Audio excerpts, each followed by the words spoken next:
Hello! In this video, we're going to discuss the Bohr's model of the atom. After Rutherford's discovery, where he discovered that the nucleus has protons and neutrons, scientists knew that every atom has a positively charged nucleus that negatively charged electrons move around. So, in the nucleus, the positive charges are accumulated and the electrons have negative charge and they orbit this nucleus. The physicist Niels Bohr put forward the theory that the electrons in an atom orbit the nucleus at specific distances and specific energy values or energy levels.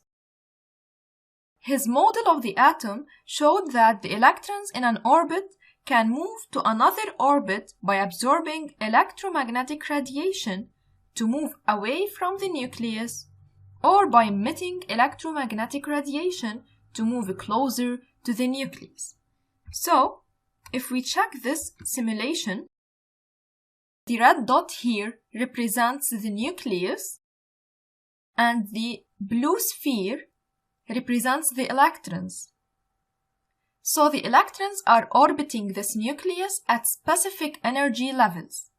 These dotted lines here represent the different energy levels that the electron can move through.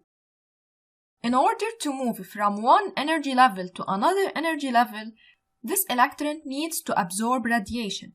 So, if a monochromatic light is subjected towards this nucleus, we notice that this electron absorbs electromagnetic radiation and moves to the second or to the sixth orbit, for example, and then it returns back to its original orbit by re-emitting the absorbed radiation.